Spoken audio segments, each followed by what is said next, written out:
Wanaparthy BC రిజర్వేషన్లు ఎవరో ఇచ్చే భిక్ష కాదని, తమ హక్కు అని వనపర్తి జిల్లా బీసీ నేతలు వ్యాఖ్యానించారు.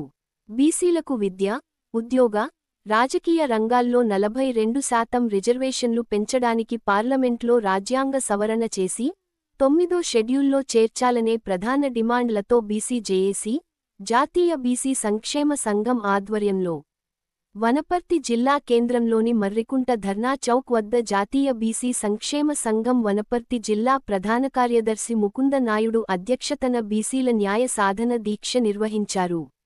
ఈ కార్యక్రమంలో బీసీ సంక్షేమ సంఘం రాష్ట్ర కార్యదర్శి, జిల్లా అధ్యక్షులు అరవింద్ స్వామి, యువజన సంఘం జిల్లా ఉపాధ్యక్షులు చిట్యాల రాములు మరియు బంజారా విద్యార్థి సంఘం రాష్ట్ర అధ్యక్షుడు శివనాయక్, కంటెస్టెడ్ ఎమ్మెల్యే అభ్యర్థి దయానంద్ ముదిరాజ్, ఆంజనేయులు, గోపాలకృష్ణ, అంబేద్కర్ యువసేన గండు శివుడు, ఆర్. కృష్ణ జనసేన జిల్లా నాయకులు, యువజన మండలాల అధ్యక్షులు కె. సురేష్, రాము, విరాట్, శివ, టి. ఎన్. ప్రవీణ్ కుమార్, శివప్రసాద్ గౌడ్, లోకేష్ తదితరులు పాల్గొన్నారు. ఈ వేదికను ఉద్దేశించి బీసీ సంఘం జిల్లా ప్రధాన కార్యదర్శి ముకుంద నాయుడు గారు మాట్లాడుతూ కోరుతున్నాం.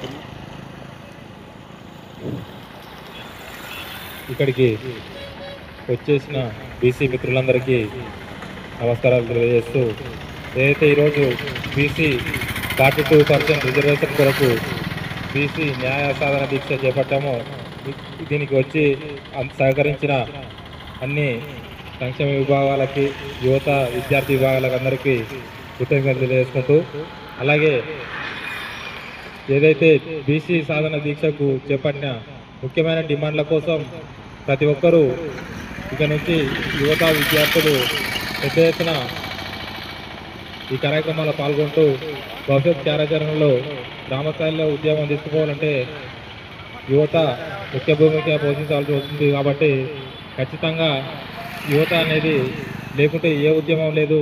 తెలంగాణ ఉద్యమం అయినా యువకుల సాధనతోనే వచ్చింది. కాబట్టి బీసీల హక్కులు సాధించుకునేందుకు కూడా యువకులు ముందుండాలని, అలాగే విద్యార్థులు వారి కృషి పట్ల వాళ్ళ విద్యకు వాళ్ళు సాధించాల్సిన గమ్యానికి ఏదైతే చేరువ కావాలంటే, ఉద్యోగ అవకాశాలు రావాలంటే మన పోరాటాలనే తగ్గించుకోవాల్సి ఉంటుంది. కాబట్టి విద్యార్థులు కూడా ఈ ఉద్యమంలో భాగస్వామ్యం అయ్యి విద్యా ఉద్యోగ హక్కులకై పోరాడాలని మనం అందరినీ తెలియజేసుకుంటున్నాం. అదేవిధంగా అన్ని కుల సంఘాలు, బీసీ సంఘాలు రాబోయే బీసీ కార్యాచరణలో ఉద్యమం రూపంలో భావిస్తేనే మన రిజర్వేషన్ ఖచ్చితంగా వస్తుంది.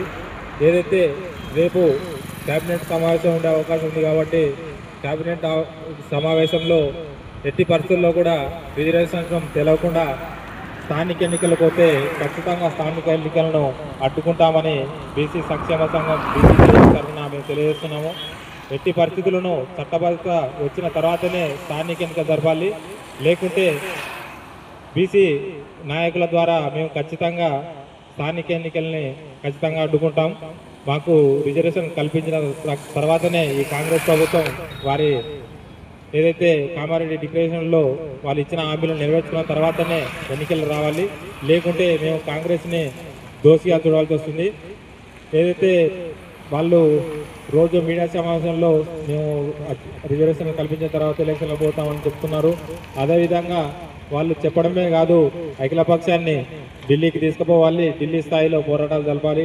అట్లయితేనే బీసీ సమాజం కాంగ్రెస్ని నమ్ముతుంది, వారి పక్షాన్ని నిలుస్తుంది. కాబట్టి కాంగ్రెస్ పార్టీ ఈ విషయం గుర్తుపెట్టుకోవాలి. ఖచ్చితంగా అఖిలపక్షాన్ని ఢిల్లీకి తీసుకుపోయి అక్కడ పోరాడితేనే వాళ్ళ చిత్తశుద్ధి నిరూపించుకోవాలి ప్రజల్లో. ఏదైతే బీజేపీ పార్టీ కూడా దీనికి సముచితంగా న్యాయమే అని ముందరికి వచ్చి మద్దతు తెలుపుతుంది. అదే దృష్టిని కాంగ్రెస్తో కలిసి పార్లమెంట్ స్థాయిలో ఏదైతే బీజేపీ కేంద్రంలో ఉంది కాబట్టి వారు కూడా కేంద్ర పెద్దలను ఒప్పించి బీజేపీ నుంచి రిజర్వేషన్ మద్దతుగా అక్కడ రాబోయే పార్లమెంట్ సీజన్లో అక్కడ బిల్లు పెట్టించి ఒప్పించి వాళ్ళ బీజేపీ చిత్తశుద్ధిని కూడా నిరూపించే సమయం ఆసన్నమైంది. కాబట్టి ఎలాగో ప్రధానమంత్రి బీసీఏ కాబట్టి ఖచ్చితంగా ఈ సమయంలో బీసీలకు న్యాయం జరగాలి.